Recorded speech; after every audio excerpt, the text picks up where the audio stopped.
मुंबई के एक बड़े प्राइवेट अस्पताल हीरानंदानी में किडनी रैकेट का खुलासा हुआ है।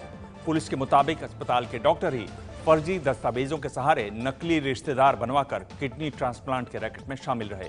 खुलासे के बाद महाराष्ट्र सरकार ने अस्पताल को ऑर्गन ट्रांसप्लांट के लिए दिया गया लाइसेंस रद्द कर दिया। संवाददाता गणेश ठाकुर की रिपोर्ट। मुंबई के पवई का हीरानंदानी अस्पताल, इस आलीशान और मशहूर अस्पताल में देश विदेश से आए मरीजों का इलाज होता है। कभी सम्मान के लिए सुर्खियों में रहा हीरानंदानी अस्पताल आज चर्चा में है, क्योंकि अस्पताल सीईओ समेत 5 डॉक्टर पुलिस की गिरफ्त में हैं। गिरफ्तारी की इन तस्वीरों के पीछे की कहानी के लिए 1 महीने पहले जाना होगा। 14 जुलाई को मोबाइल से रिकॉर्ड किया गया यह अस्पताल का वीडियो है। पुलिस ने अस्पताल में छापा मारा। तब सूरत के बिजनेसमैन ब्रज किशोर जायसवाल का किडनी ट्रांसप्लांट होना था। अस्पताल में पेपर बना कि जायसवाल को उनकी पत्नी किडनी डोनेट कर रही हैं। ये दस्तावेज हैं जिनमें रेखा देवी को ब्रज किशोर की पत्नी बताया गया, लेकिन हकीकत में किडनी देने वाली महिला जायसवाल की पत्नी नहीं थी।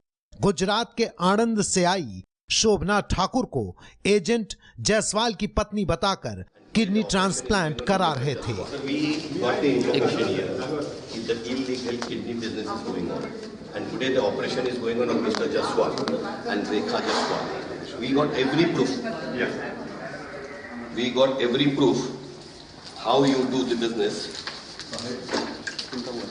पुलिस ने ऑपरेशन रुकवा दिया और किडनी के मरीज डोनर शोभना ठाकुर और एजेंट नीलेश कांबले समेत 9 लोगों को गिरफ्तार किया।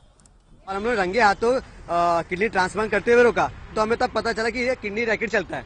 और इसमें जो हमको इन्फॉर्मर था उसने हमको ये जानकारी पूरा डॉक्यूमेंट्स के साथ प्रोवाइड किया और हमको ये हो गया कि मुकेश सेट्टी हीरानंदानी जैसा बड़ा हॉस्पिटल का एक ब्लैंक लेटर एजेंट के पास ही मिला।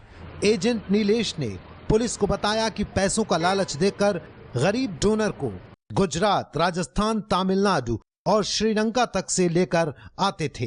मेरे को बताया कि मैंने किडनी बेचा है तो मेरा किडनी वापस आता है, फिर ऐसा करोगे और तुम्हारी घर की समस्या भी दूर हो जाएगी, तुम भी अच्छे से खाते पीते रहोगे, काम करने की जरूरत भी नहीं होगी। 17 तारीख को ट्रांसफर था। कहाँ हुआ था? हीरानंदानी हॉस्पिटल में हुआ था। मेरे को 5 दिन हॉस्पिटल में रखा गया। 5 दिन के बाद मेरे को रिवर्स कर दिया। मैं चल भी नहीं पाया था ढंग से, फिर भी बोला जा सकते हो। मरीज लाना डॉक्टर की जिम्मेदारी होती थी। फर्जी दस्तावेज बनाने का काम एजेंट डॉक्टरों की मदद से करते थे। 1994 ऑर्गन ट्रांसप्लांट एक्ट के मुताबिक किडनी ट्रांसप्लांट सिर्फ रिश्तेदार के जरिए ही किया जाता है और इसके लिए पुलिस अदालत से इजाजत लेनी पड़ती है, लेकिन अस्पताल में कुछ और ही खेल चल रहा था।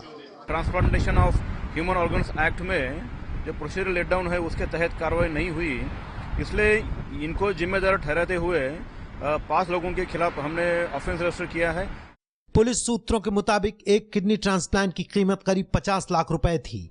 आधा पैसा डॉक्टर रख लेते थे और बाकी एजेंट अस्पताल के कर्मचारी बांट लेते थे और किडनी बेचने के लिए मजबूर डोनर को 15 से 20 लाख रकम देने का लालच देकर 1 से 2 लाख रुपया देकर चुप कराया जाता था। मेरे को अभी तक कुछ नहीं मिला है। बोला था तो बोले अभी सामने चल रहा है काम, सामने वाला पैसा देगा तो मैं दूंगा, नहीं देगा तो तुम्हारे को जो करना है वो कर लेना। एक शरीर का अंग लिया, मेरे को विकलांग कर दिया। मतलब मैं जो भी हूँ करता खाता था वो भी नहीं कर सकता, वो भी तकलीफ होती है, सोने उठने में भी तकलीफ होती है। एक डोनर ने धोखाधड़ी की शिकायत सामाजिक कार्यकर्ता सुरेश गुप्ता से की, तब ये मामला खुला। और जो अभी शोभना जी का कर रहे थे, वो बेचारी सिर्फ 2 लाख में अपना किडनी देने आई थी उनके बच्चे के पढ़ाई के लिए। उसको भी अभी तक 25 साल से एडवांस दिया गया था। अभी वो इन्फॉर्मर ने बताया कि पिछले 5 साल से हीरानंदानी जैसे हॉस्पिटल में रैकेट चल रहा था, 5 सालों से। पुलिस और मेडिकल अथॉरिटी की रिपोर्ट में इन सभी आरोपियों के किडनी रैकेट में शामिल होने के सबूत मिले हैं।